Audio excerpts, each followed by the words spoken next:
বন্ধুরা সবাইকে আসসালামু আলাইকুম। আশা করছি সকলেই অনেক অনেক ভালো আছেন।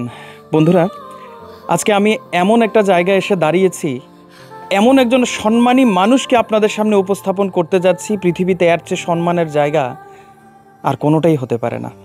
আমার পাশে যে মানুষটাকে দেখতে পাচ্ছেন, এই মানুষটা একজন মসজিদের ইমাম, যার পিছনে আমরা নামাজ পড়ি, যার তত্ত্বাবধানে আমরা আল্লাহকে পাওয়ার জন্য ফরিয়াদ করি। ওই মানুষটা আজকে বিপদে পড়ে আপনাদের কাছে এই ভিডিও বার্তা দিতে বাধ্য করেছে। যদি এত বিপদ না হইতো না, তাহলে এই মসজিদের ইমাম কখনো আপনাদের কাছে হাত পাতত না ভাই। ওনারই কন্যা সন্তান আজকে কয়েক বছর ধরে দুরারোগ্য ক্যান্সারের সাথে লড়াই করে যাচ্ছে। চোখের সামনে যখন নিজের সন্তানটা কষ্ট পায়, তখন বাবার কি করা উচিত? বাবা হয়তোবা তখন সেই সিদ্ধান্ত নিতে পারে না।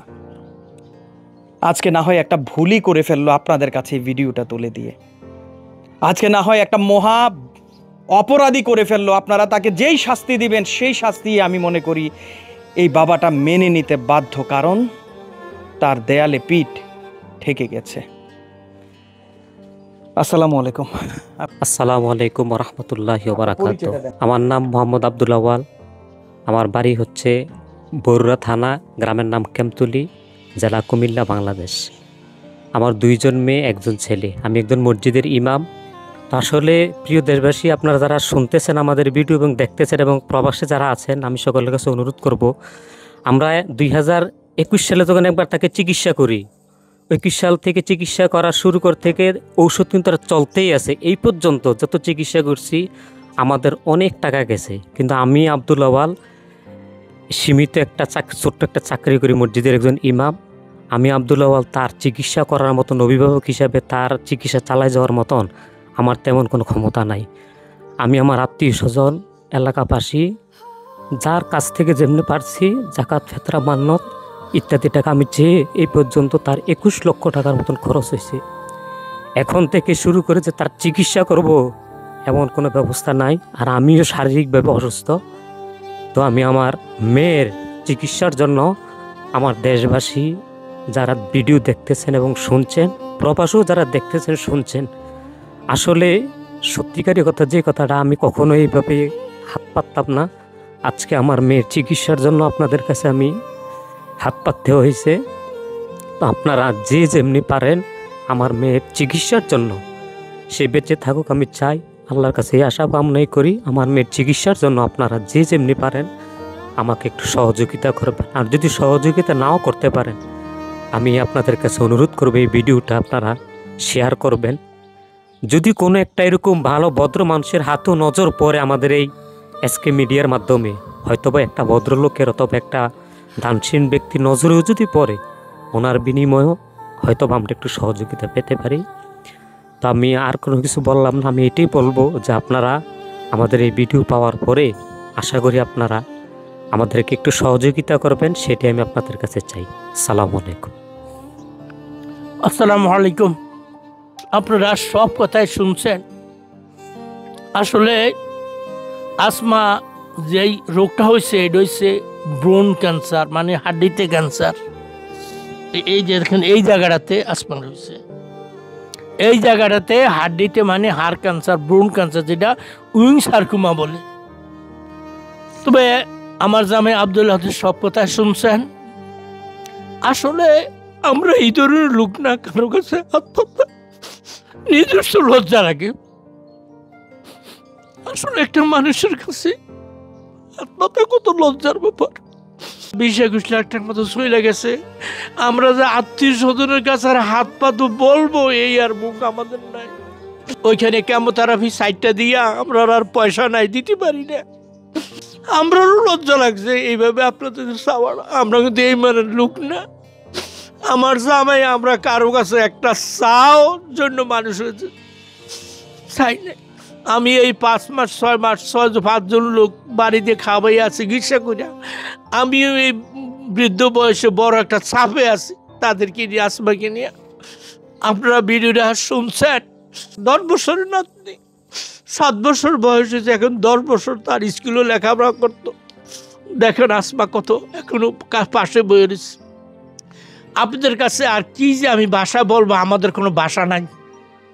যদি আপনাদের দয়া লাগে আমার নাতনি আসমা বেঁচে থাকার জন্য, ইনশাল্লাহ আপনাদের সহযোগিতা পেলে আসমা এখনো ভালো আছে, ডাক্তারও আশ্বাস, আমরাও আশ্বাস। তো আমরা চিকিৎসা চালাই যেতে বর্তমানে ৬০-৭০ হাজার টাকা আমরা ঋণ হয়ে গেছি। এভাবে তার দীর্ঘদিন চিকিৎসা চালাইতে হবে। আমরা সম্বল হারা, যারা দেশে বিদেশে যে সমস্ত বাবারা প্রবাসীরা এই এসকে মিডিয়ার সাথে করছেন, উনি আসলে এত যে বড় মাইন্ডের মানুষ, এসকে মিডিয়া উনি আসলে এত বড় মাইন্ডের মানুষ আমি জানতাম না। উনি নিজের খরচে নিজের গাড়ি দিয়ে আমার ওই দূর থেকে আমার এখানে আইসা ভিডিওটা শেয়ার করতেছে, শুধু আত্মমানবতার সঙ্গে এগিয়ে আসো এই খেয়ালে। উনি যে এত বড় মানের মানুষ, ওনার কোনো চাহিদা নাই। ওনারা বললাম না, আমার কোনো চাহিদা নাই, আমি এই মেয়েটার বেঁচে থাক তার জন্য আমি দূর থেকে আমি এখানে আসছি। আমি আশা করব আপনারা আমার নাতনি আসমার জন্য আপনারা যে যেভাবে পারেন, অর্থাৎ আমার জামাই বলছে ভিডিওটা শেয়ার করে দেশে বিদেশে আপনারা সহযোগিতা করবেন।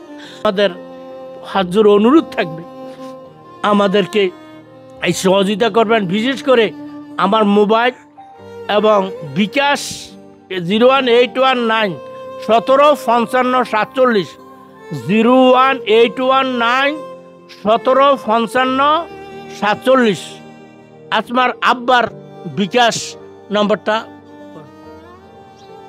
01821910461। এটা হচ্ছে আমার ব্যক্তিগত নাম্বার। এটা বিকাশ এবং নগদ উভয়টাই খোলা আছে। 01821910461।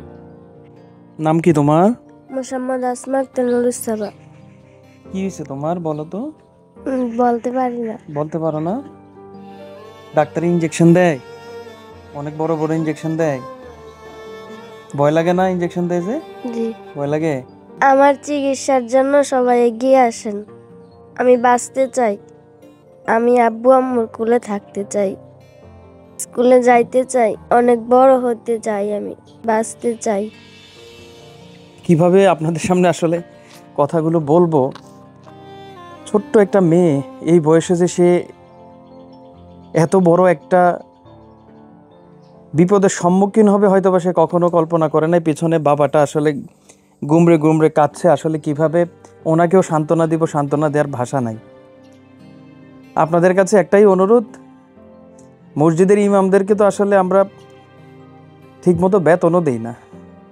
তারা কয় টাকা বেতন পায়, খুঁজা মাইগা মোটচাল দিয়া কোনো রকম এই মসজিদের ইমামদেরকে চালাইয়া নেই। তারা কোনো না কোনোভাবে তাদের পরিবার চালাইয়া নেয়। আগে তো 2 বাড়ি করে মিলাদ মাহফিল হইতো, এখন তো এই রেওয়াজটাও চলে গেছে। 20 টাকা 40 টাকা এই হুজুররা পাইলেও তারা সংসারে কাজে লাগতো, কিন্তু এটাতেও কতজনের কত রকম ফতুয়া। কিন্তু না, কিন্তু ওই যে রেস্টুরেন্টে খাইতে যাইয়া ওয়েটারে আসার সময় তাগরা যুবক সে তারে 200-300 টাকা দিয়ে এরপরে নিজের প্রেস্টিজের লেগে। কিন্তু এই মানুষগুলো কেমনি জীবন কাটে একবার খবর নিয়ে দেখছেন? 6,000-7,000 টাকা বেতন দেন, এই 6-7 হাজার টাকা তো আপনারা রাস্তায় বাড়িয়ে চা নাস্তাই করে ফেলেন। এই হুজুরের জীবন যায় কিভাবে, মসজিদে ইমামতি কিভাবে করে কোনোদিন খবর নিছেন? নেন নাই। তাদের জন্য বানিয়ে রাখছেন আয়নাঘর, তারা কোথায় থাকে কোথায় খায় কোনোদিন খবর নিয়ে দেখছেন? নেন নাই। নিতে হবে রে ভাই, কারণ তাদের উপর অনেক বড় দায়িত্ব। আপনার আমার, আমরা তো তাদের পিছনে দাঁড়িয়ে নামাজ পড়ি, অনেক বড় দায়িত্ব। সেই জায়গা থেকে আপনাদের কাছে অনুরোধ জানাই, এই মানুষটার চোখের পানি মোছার জন্য এই পরিবারটার পাশে এসে দাঁড়ান, এই বাচ্চাটাকে বাঁচাতে সহযোগিতা করেন। বাবার বিকাশ নাম্বার পাইলেন, উনি হচ্ছে নানা ভাই। নানা ভাইয়ের জায়গা থেকে অনেক কিছু করতেছে। নানা ভাইয়ের বিকাশ নাম্বার পাইলেন, এই নাম্বারে টাকা দিতে নাও পারলে যোগাযোগ করে একটু খবর নেবেন এই মেয়েটা কেমন আছে। এই আশাবাদ ব্যক্ত করে আজকের ভিডিও শেষ করছি। দেখা হবে ইনশাআল্লাহ আগামী কোনো ভিডিওতে। আসসালামু আলাইকুম।